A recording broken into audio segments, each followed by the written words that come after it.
place where they told you what to chase, told you how to run the race. Every move was on the page, but I didn't like their way. Had to fight and misbehave, had to find a way to change, had to leave to find my way. Caught up in a daydream, I beat my mind up there almost daily. It's how I pass time, no opinions safely. It's how I understand what I want in this place, see. Cause everybody wanna tell you bad things, what could go wrong, what fame brings. But success is a finicky thing, and if you ain't sure, no, it'll never be. I don't wanna let myself down, myself down. I don't wanna let myself down, myself down.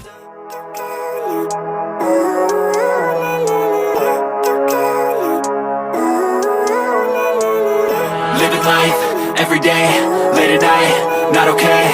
All I want, and I pray, all I need are some better days. Fuck me, I'm looking in the mirror, so foggy, but I've never seen clearer. I don't really think anyone can save me, and honestly I'm not really sure I want saving. I like to be my own worst enemy. There's no risk if you don't try at anything, so I'ma just keep buying everything. See you in the next life, have to be a better me. I don't think that my head's on straight, gotta flip it and grip it and go and get an x-ray. What's wrong with me? I just feel weight pushing on my chest and it squeezes till I suffocate. Better change my mindset, meditate. It's pretty cool that I'm alive and have better days. I could walk, see, hear, I should celebrate. Think I could change my mind, maybe elevate. Living life, every day, late at night, not okay. All I want, and I pray, all I need are some better days. Yeah, all I need are some better days. Cause all I want, and I pray, I believe in the better days. I'm kinda stuck between a rock and a hard place. Do I work hard, or live in my...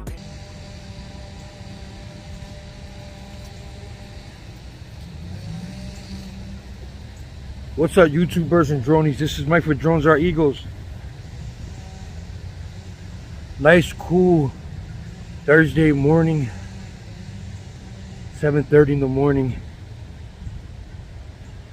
Just left the clinic. Came to took a walk. Talk to you guys some. Let's take a walk. As you can see, I'm at a graveyard. I didn't bring a microphone, so please bear with me. I'll try to speak as loud as I can. This video is about positive vibes and stuff like that.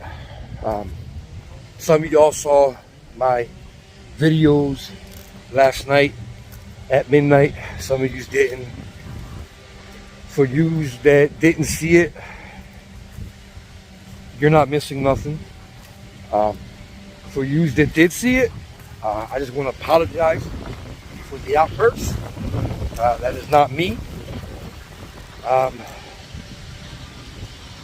Thank God for some of my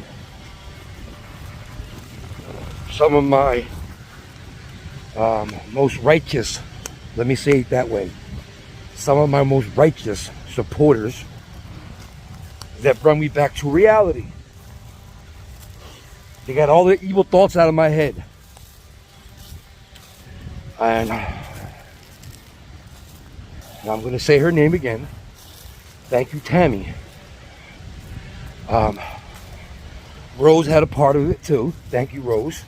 But more Tammy. Tammy was the one that got me when the devil was sitting on my shoulder. Tammy's the one who got into my ear when the devil was there. I knew that I was the most vulnerable time. The devil was there. God's always been there. It's you if you allow the devil in your life. So you have the choice from right and wrong. It's up to you if you choose right and wrong. So like I said, God's always there. It's the devil that you allow into your life. It's your choice.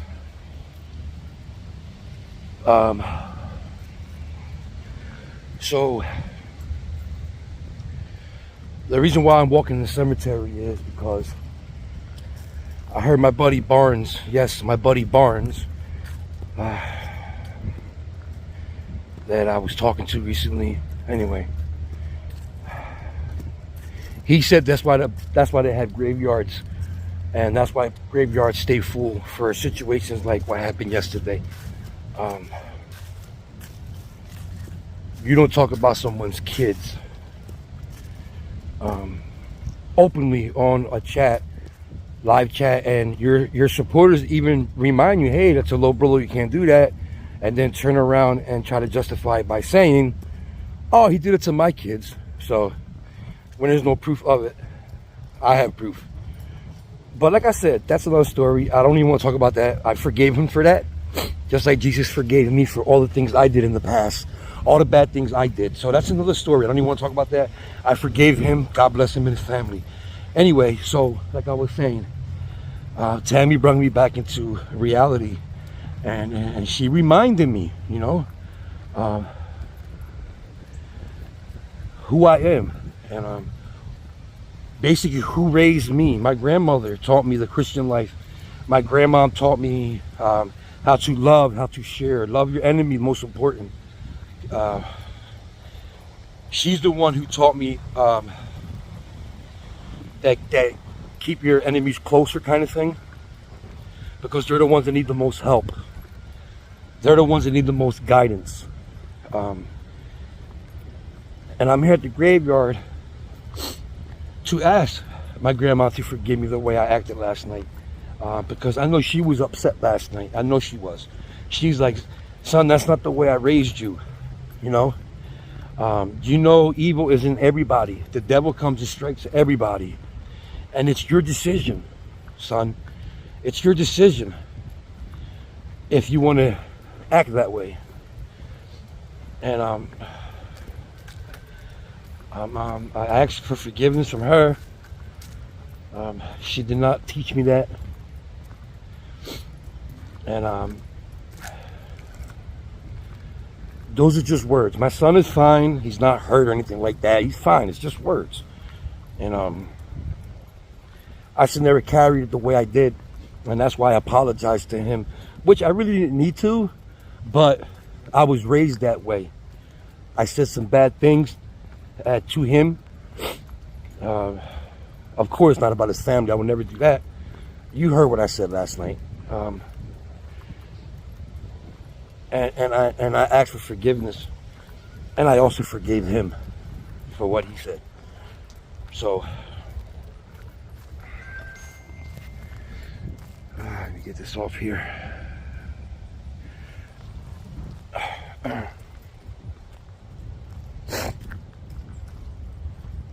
You know, some people say things they don't mean. Some people say things to show off because they have an audience. In his defense, I gotta say that he is a grown man. He's not a child. So I don't think without an audience he would have never said what he said. I really truly believe that. You know, some people say things that they don't mean just to get, in his case, clout. You know. So in his defense, I'm sure, like I said, if it wasn't an audience, he would have never said what he said, because he's a family man himself. He has kids, and he knows. No, he won't like if somebody said that about his family. And I would never go there. Never. If God strike me dead right now, I would never go there. Attack someone's family, you know, especially the man's family. The man is the backbone of the family. He's the head of household, you know. He protects his family. A lot of men gets killed, literally killed, for attacking someone's family. Those are boundaries you do not cross, and I will never ever do that to the weak or to the strong. Never, as God is my witness. You would have heard it by now if I had said such things. I'm sure the people up on the panel probably believed it, but the people that was in the live chat, like my trolls that know me, they were like, nah, I can't stand Mike, but he didn't say that. I would have heard it. I would have screen recorded and used that against him. Like they're, you know, been trying to put me down. That would have been a big one. That would have been a huge one. Look at your innocent Mike talking about a little girl and talking about his family. You just would have loved that. You know, so people that know me know that was bullshit. But like I said, why do I keep talking about it? Damn, the difference. I forgave him. I apologized. I moved on. I hate when I'm doing a video and people just text me. Oh. Jeez, it's cold out here. It's freezing out here. So I put that behind me. And for the miles that didn't hear me last night, I begged. I begged. And I didn't want to say no names because I begged before and people were still doing it. Jesus. I beg to please don't ever send me any screen recordings or screenshots of what this man or anybody says about me. Anybody. Because all you're doing is bringing the devil into my head. That's all you're doing is bringing it, because I have a habit and I got to stop that. I lash back and I got to learn. I got to stop that.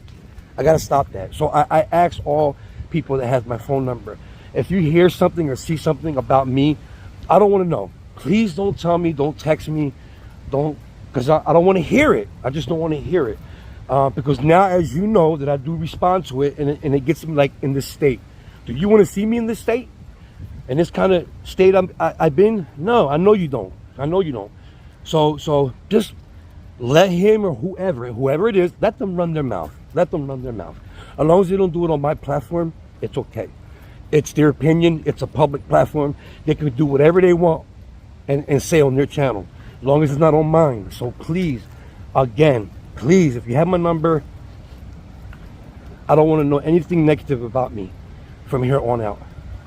If that's what you want from me and you want positive things from me, bring you content from the street of Kensington and just having positive and loving live chats, then don't send me anything negative to my phone. And that's it. Nothing against anybody, because if I did have something against somebody, I would say a name. But it's nobody. I have against nobody. So please, just remember that. I just want to do the right thing, make people smile, make people happy. You know, keep doing. Obviously, I'm doing the right thing, but you see my numbers. You know, I'm doing the right thing. That's how I want to keep it. Jeez.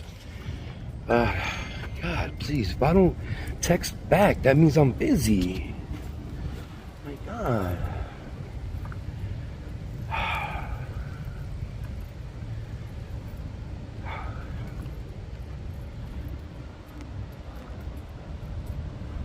I love this graveyard. This graveyard got stones from the late 1700s, early 1800s.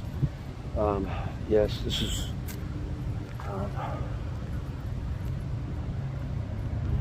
I flew my drone in here before. Look at that. Dudley, Limerick, July 20th, 1858 to October 16, 1920. Benjamin P. Crow. I don't know if you can see that.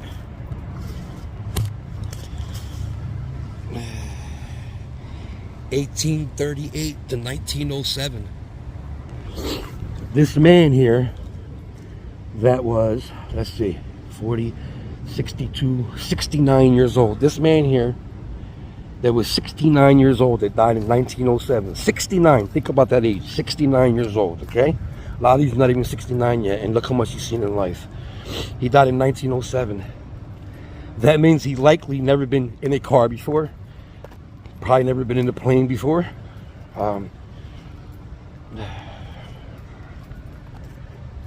Incredible, isn't it incredible?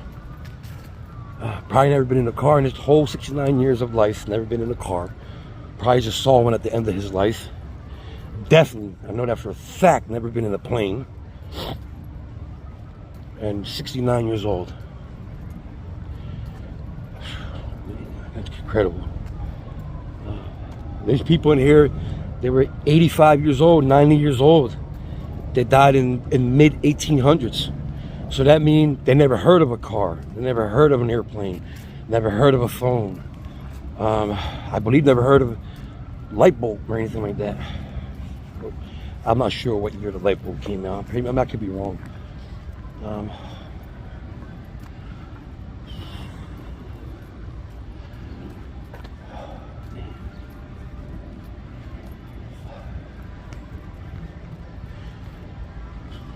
You guys are awesome, you know.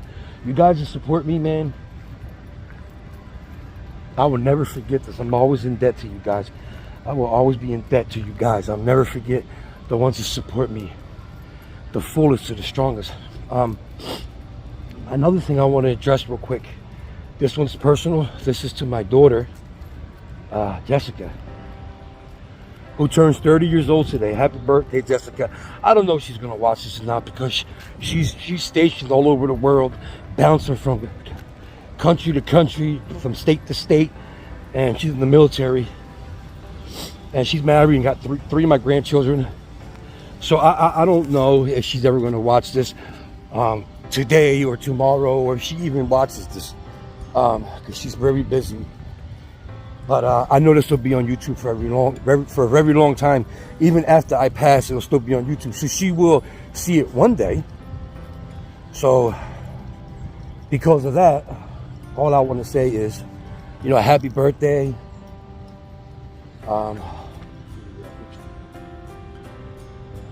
Which way am I at? Which way is it? Let's try this way. Happy 30th birthday. I just want to tell you a little story real quick. I want to share it with my subscribers. You was born today, October 20th, 1992. You was full term, 9 months. So I don't know the exact date, but I can go back as far as January of 92. I was 19, your mother was 17, and we went to the health clinic because we didn't have medical. I just became an adult the year before. She's about to be adult in a couple months, in July of that year. So we didn't have medical or nothing like that. Our families did, for us. So she missed her period, and we didn't want to tell our families because my mom wasn't having it. Her aunt, she was living with her aunt. Her mom passed when she was like 13. So she was living with her aunt. They weren't having that either. So we had to go to the clinic. And I remember the day. It was a rainy day, because I remember the paper that she got from the nurse got wet outside when I was reading it. But I remember it was a rainy day in January of 92. She goes into the clinic to take a pregnancy test.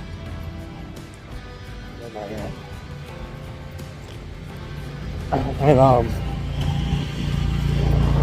I waited outside. Of course, being nervous. Nervous because I always wanted to be a dad. So I was extremely nervous of the outcome of the results. And she came outside. She walked towards me, smiling. She had a big smile on her face. And she handed me a piece of paper. It was a little piece of paper, maybe 3x3 or 4x4. She handed it to me. And it was getting wet from the raindrops. And I'm trying to read it. I had the date. January, I forgot what date it was, but I know it was in January, because she was full term, 9 months. So it was around January of 92. You know, so I look at it. It has her mother's name, Tracy, blah, blah, blah. And then it said positive. 2 to 4 weeks. Oh my God. I don't remember. Well, let me say, I do remember my knees being weak. I remember, but I was full with emotion, and from that moment on, from that very second, when my eyes laid upon that ink that said positive, I became a man. That's when it hit me. You a man now. You gotta stop your childish ways.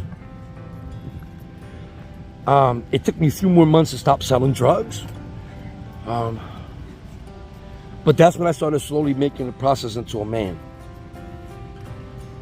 That pregnancy went through a lot. When her aunt found out, she was trying to make her get get an abortion. And I wasn't having that. And since I was living with my mother, I didn't have my own place. My sister, she had her own place, and she wasn't having it either. She was like, tell her she can move in with me.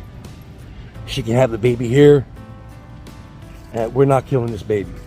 So one day we waited when her aunt went to work, went to her house, she packed up some things, and we left. I believe she was like 3 months pregnant, going on 4 months, and she left, and never seen her aunt again until Jessica was a few months old.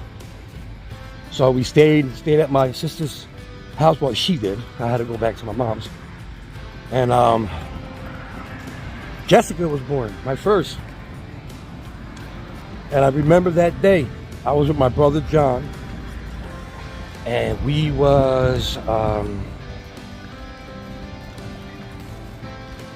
I believe he was at my grandmom's house, and we got the call, and she was at Tarsdale Campus Hospital in Frankfurt, which is like 45 minutes away from my grandmom's house. Oh my God, man. We had to run 6 blocks to my mom's house to get her car, and then we flew down to Tarsdale. I made it just in time. They were prepping up for a C-section. They grabbed my brother and tried to throw a gown on him. I'm like, no, I'm the father. So they threw the gown on me, brought me straight back in the room. She was already laying down with the sheet up over, covering her, so she can't see down there. And I sat right by her head and held her hands. And they went and did what they had to do. And they said, you can stand up and look now. And I remember standing up, and all I seen was a head sticking out of her stomach. I didn't see no body, no arms, no legs. All I seen was a head sticking out of Tracy's stomach. And they did a twist, like a 360 twist, and the whole body came out of her stomach, right below her belly, below her belly button. I reached over, cut the umbilical cord. My hands were shaking. I dropped the scissors twice, I believe it was. Never forget that. I'll never forget. These are memories that I'll take to me to the grave. So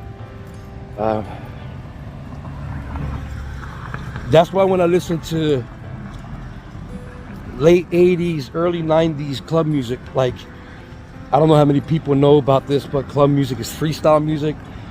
Stevie B, Johnny O, Lisette Melendez, Coro, Little Susie, Cynthia, Johnny O. I mean, these people, I grew up as a teenager, and they sing love songs. And through our whole relationship, these people sang songs. And every time I hear these songs to this day, I think about when I first became a dad and stuff like that. And my first true love, her mother, who happens to be an addict now, but that's another story. I'm going to make a story about her soon, the next time I find her. But she lives, this is sad to say, it's sad that I have to talk about this on a joyful stream, but her mother lives in the subway system, downtown Philadelphia. And I saw her last month when we was talking. But I want to try to help her, we talked a little bit. Right now she doesn't want help. She just wants to be left alone. She likes being out there. But I want to do a story on her one day. I know what area to look around the City Hall area, the subway systems. So, like I said, that's another story. But Jess, like I said, one day you will see this. I just want you to know I love you. I miss you. I miss the kids. I just hope your Army career gets hurry up and get over with so you can come home. But I don't know how much time I have left. I'm sick. I'm sure Destiny told you that. She knows my medical history, which I don't share too much. Some things I talk about, and there's other things I don't. But your sister knows everything. I love you. That's all I have to say. Happy birthday. I wish you had many more. Happy 30. I can't believe you're 30. I remember when you was a little girl, I was like, man, how would she look 30 years old? And I remember saying, wow, I'll be going on 50. Wow, I shouldn't see myself being 50. I remember thinking this when she was little, a year old, 2 years old. What would she be doing? Would she be married? Would she have kids? I was hoping yes at 30. I hope she does. She does. She got 3 kids, boy and 2 girls. My first grandchild, he just turned 14, and then my 2 granddaughters, and she's happily married. So I'm rambling too much, ain't I, guys? Talk too much. But that's all I really wanted to say. And everybody that's supporting me, thank you. That if you watch this far, if you watch this much of this video, you're definitely one of my big supporters. And I want to thank you so much for, you know, supporting me. Bless you and your family, all of you guys. Bless you all, everybody, all my subscribers. Even if you're watching for the first time, please like and subscribe. There's a lot of things I do in this channel. Just check out my videos and you'll see. I do live chats Sunday, Wednesdays, and Fridays at 6 p.m. Eastern. I go down 10 to 10, like give out medical supplies and stuff like that. Just go down. I don't have to say no more. My videos speak for themselves. And that's all. So please, thank you, everybody. Remember, to the world is just one person, but to one person, you just might be their world. Love, peace, health, and happiness. Love you all, guys. See you tomorrow night, Friday, 6 p.m. Eastern for the live chat. Jones Our Eagles. Love you guys. Peace. But if I lay down and I play dead and I stay dead, maybe you'll get sick of being the monster out of my head, under my bed. Think you're something out of my nightmares, standing right there. But if I lay down and I play dead and I stay dead, then will you get bored of killing me? Silhouettes of you are like a taunt. Never really know just what you want. With you I don't ever feel calm. I can feel the sweat inside my palms. Play with me like cats and a string.